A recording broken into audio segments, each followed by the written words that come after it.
Good morning. Today we are going to continue the 6th unit, data statistic and probability, right? So till now we are in the data and statistics. Okay. Previous lesson, in the previous video, we talked about the line of best fit. Line of best fit. In the line of best fit, what we have understood is when you are given a set of ordered pair and plot it on the grid or on the graph paper and join the pattern, you were finding a straight line. You were able to get a straight line, and that is why the previous topic was said to be line of best fit. And you know, line of best fit is only possible or is only applicable to continuous data. Continuous data, it is not applicable for discrete data. Discrete data means finite data. Clear? Now, we are moving on to the curve of best fit. Curve of best fit. Right? This curve is also called as non-linear data. Linear means a straight line. And if the pattern is not a straight line, then we call it as non-linear, and it is also called as curve. Right? So, what happens when we are given a set of data and we plot it on the grid? It is not always compulsory that the pattern will be a straight line. Clear? It could be sometime in the form of a curve. Is it okay?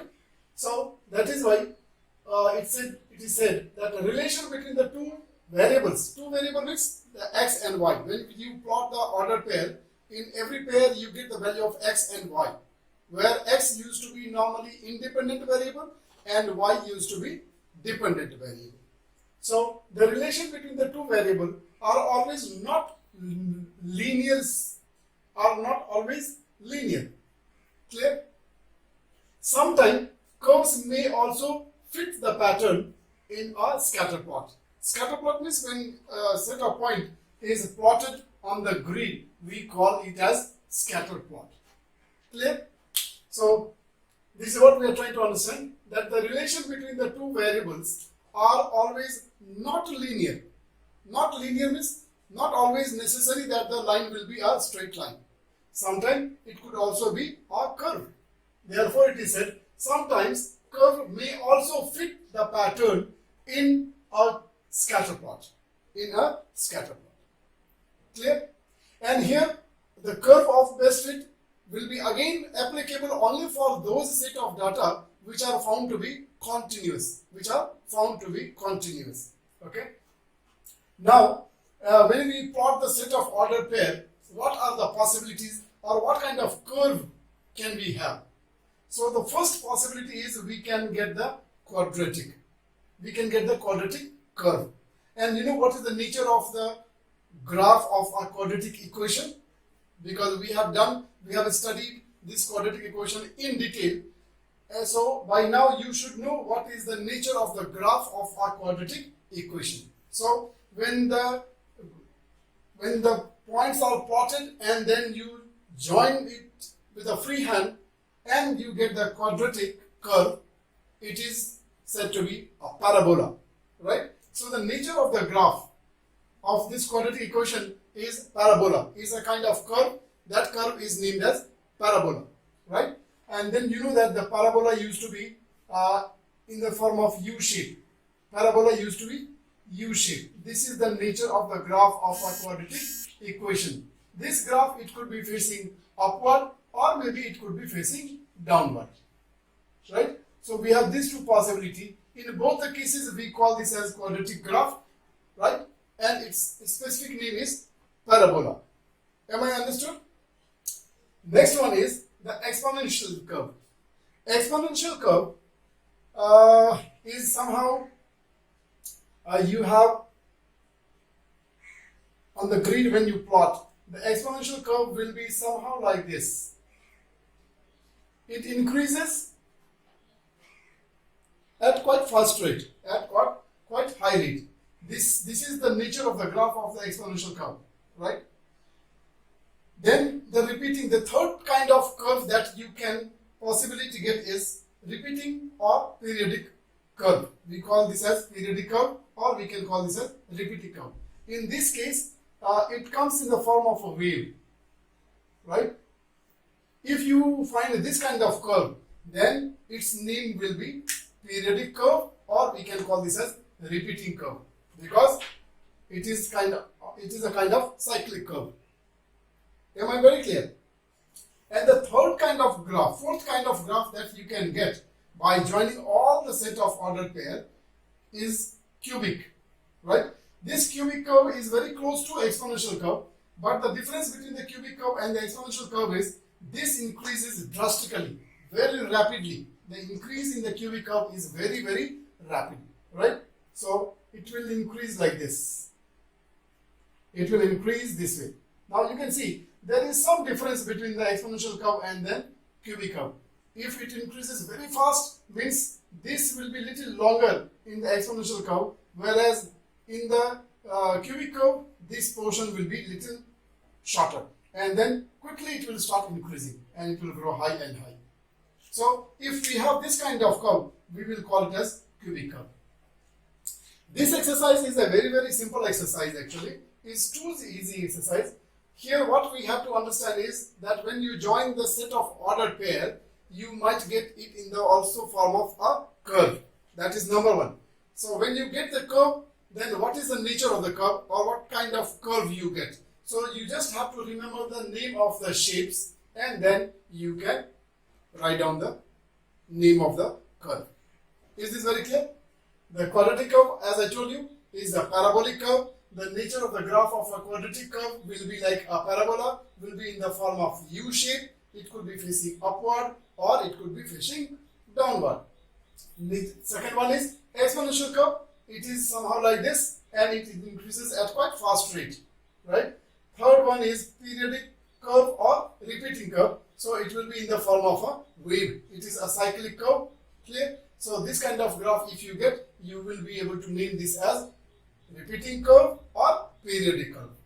Last one is the cubic curve. As I told you that cubic curve and exponential curves are very close, but only the difference is that this part will be somehow little longer in the exponential curve, whereas in the cubic curve, this part will be shorter one, right? And then it rises rapidly. So this curve is called as cubic curve. Is it well understood? Now after this, we will take one example where we will have a set of ordered pair, right? And we will plot it on the grid. And after plotting the points on the grid, we will join the points with a free hand, because it will give you a curve. Whenever you get a curve, you have to use your free hand for joining the points. Clear? And then after joining the points, you will see that you will get one of the picture, one of the graph. So whichever graph you get, you just have to write the name of that curve. Is it very clear? So with this, we will move on to question number 2. We will just do one question of this exercise, because the other questions you will be able to easily do after seeing one demonstration. This exercise is on page number 210. Please be very mindful. You don't have to feel difficulty. You can directly go to page number 210 and then you will get the question. Now we are moving on to question number 2. This question is on page number 210. 210. This question is on page number 210.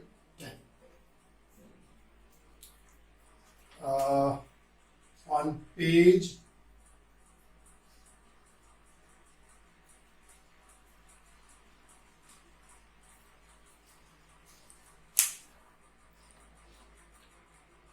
we are moving on to question number 2, and this question number 2 is on page number 210. Right.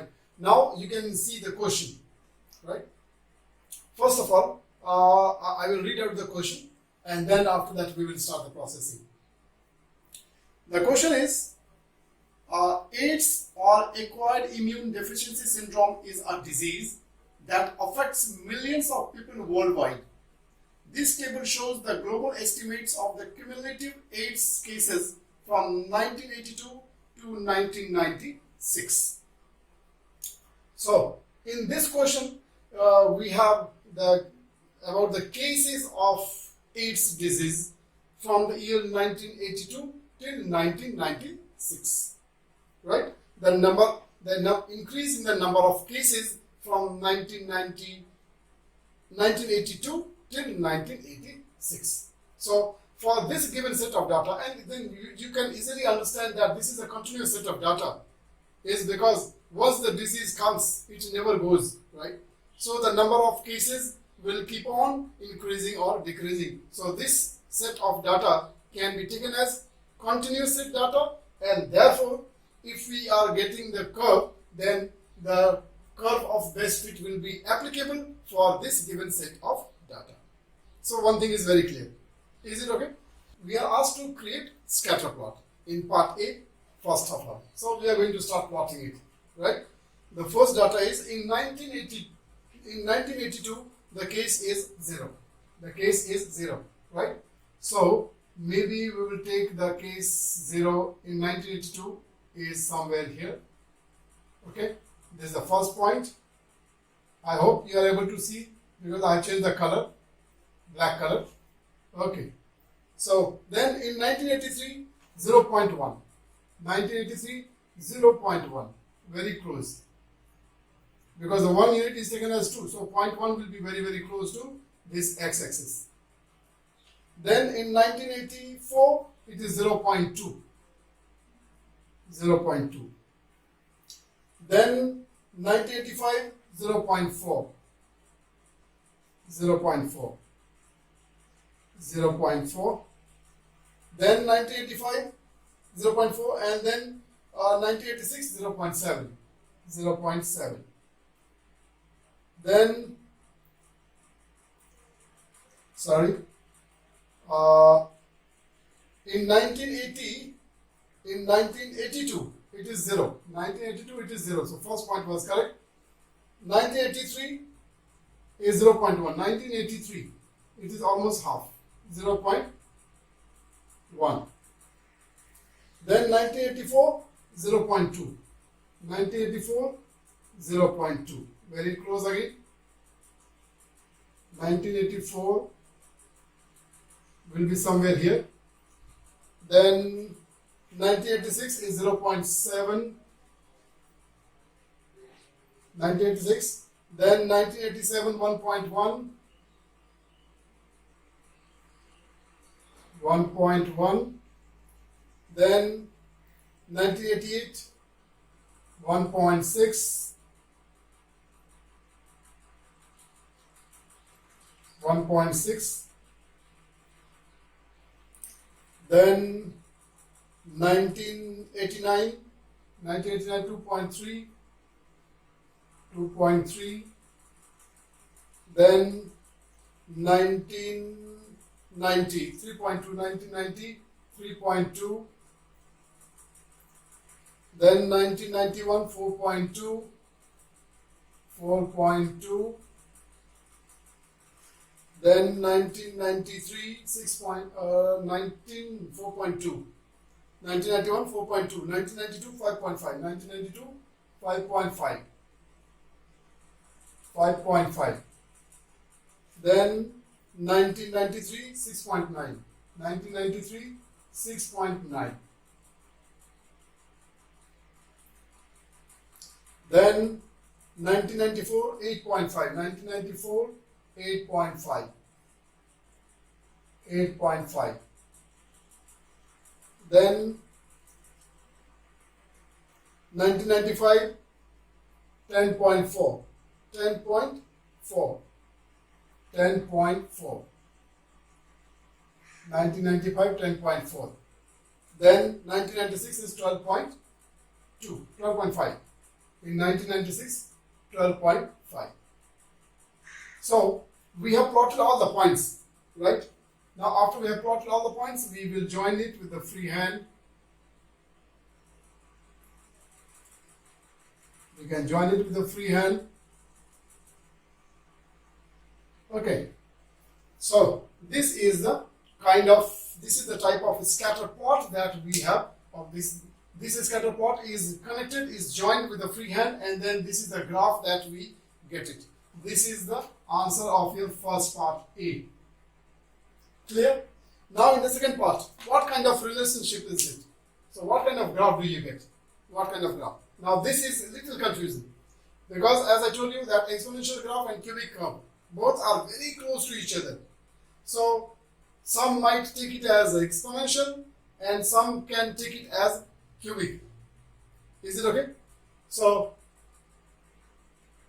in this case, in this type of graph, any of these two predictions you write will be taken as positive. Is it okay? So for me, I take this as cubic curve. So the relationship between B is relationship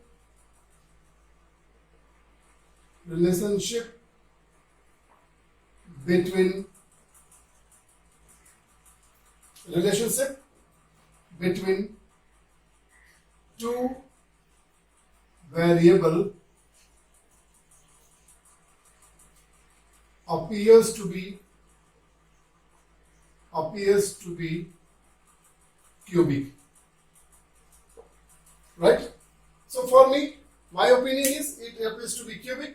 For some, if it looks like exponential, they can even write exponential, and both will be considered. Is it okay? Now the last part of this question D says estimate the number of cases in 2020. Estimate the number of cases in 2020. Is this very clear? So what we have to do is for 2020 we can simply extend the graph. Is this okay? We can simply extend the graph, and